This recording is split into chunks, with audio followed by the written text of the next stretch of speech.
Hey guys, welcome back to the channel today. So I've got some exciting news. Well, sort of exciting news, I guess, here. So my Challenger has been sitting in my cart shed now, which I will show you, in the cold, but covered up, but underneath a robin's nest.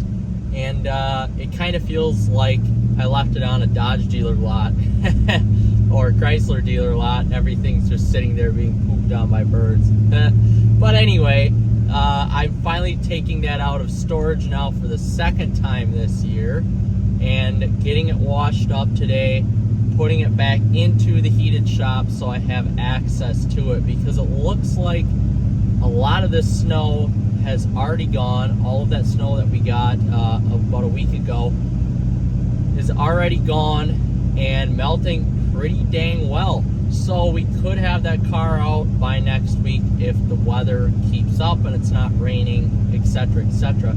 So we're going to the course, gonna get that washed up today and make it looking brand new again. I feel kind of bad for it, as you will see in the video.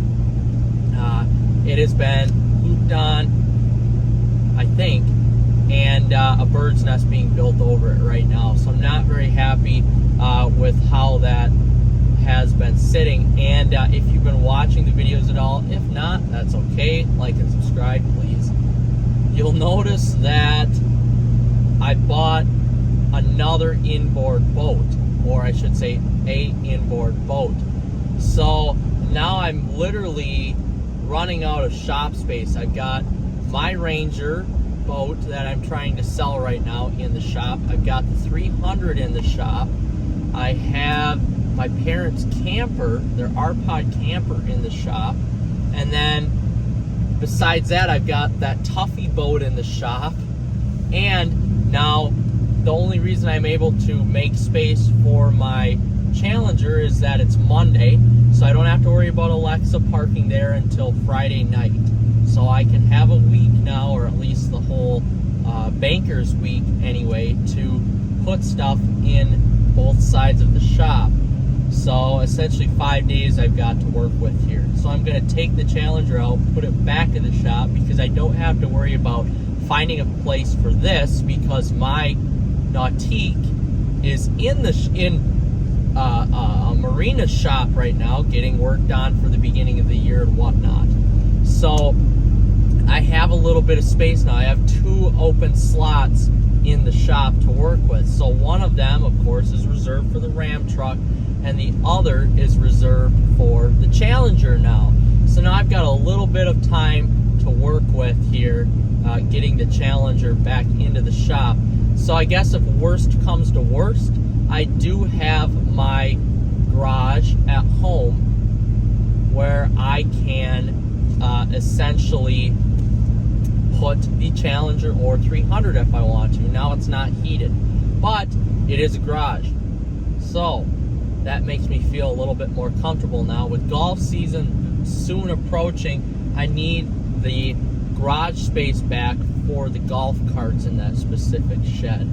So this is the problem of A, buying a boat before you sell your boat, and B, honestly, having too many cars. I have 3 cars. That's a lot for a 26-year-old person. That's a lot for anybody. So that's what we're dealing with today. We're gonna get on the road here, listen to some music, jam out for a little bit, and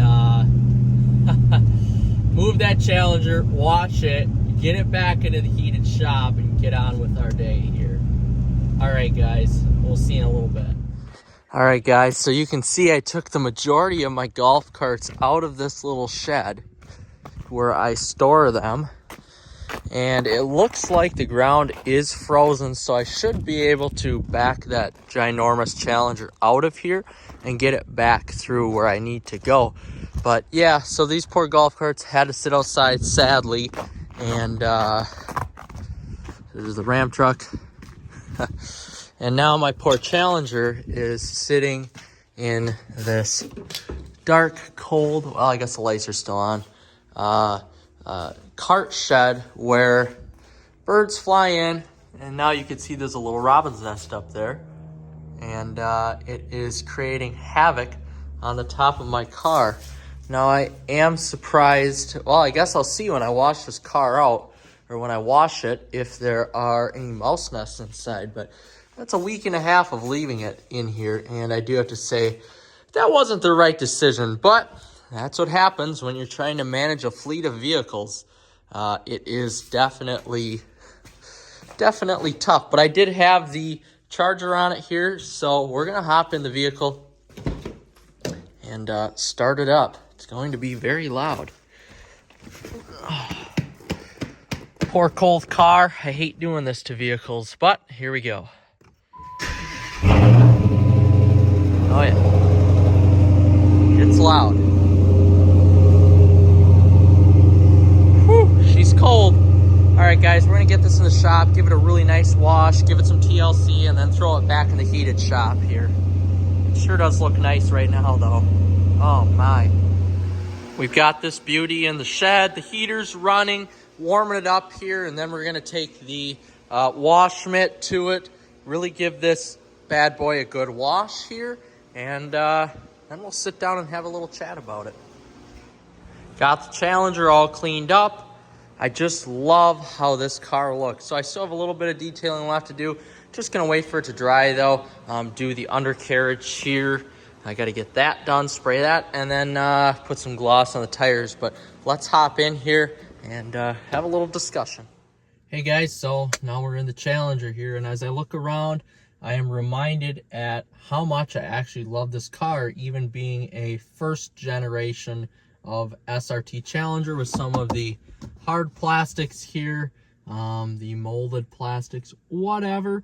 It's still pretty cool here to actually have a manual transmission and a big old steering wheel and some of the analog stuff that now you can't really get anymore, and that's honestly why I like the car so much.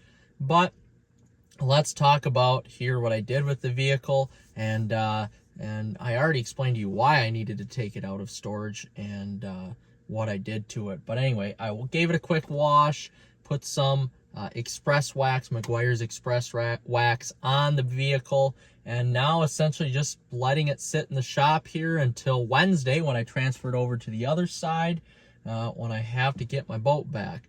So that's the problem with having a lot of stuff. You just have no space for it. So anyway, I digress here, but sitting in the Challenger, I love it. I love the seats. I'm reminded at how much I love this vehicle again and again, and can't wait to get it on the road here. But essentially here, just a little video showing you guys day in the life here. I got some work stuff to do later on today. Well, actually, pretty soon, and along with tomorrow. Actually, tomorrow I do have to come into work early, and then I may be test driving a Chevy Volt and going to the Twin Cities Auto Show. Not totally sure yet. I do have a strict time frame on when I need to get back and what is going on with that. But anyway, here, more Challenger content, more 300 content, more Benz content, and more Ram truck content to come. Of course, like I said, I am picking up the boat on Wednesday. There's going to be that content. So there's going to be no shortage of content here on the channel. I love sharing my life with everyone. Well, most of my life anyway. Work is steadily increasing here at the golf course. A lot of what I did over the winter was very, very boring, so I don't feel like I need to share that with too many people here. But I know I had some requests talking about my shop and the multiple other shops that I have with more stuff, and I will share that with everyone. But all right, guys, thanks for tuning in. This is just a little update video on the Challenger. Yes, I still have it. I'm loving it so far. I can't wait to get it back on the road. And all right, guys, for more content like this, like and subscribe. That helps out the channel grow, helps me feel good about myself, and create more content. All right, guys, take care.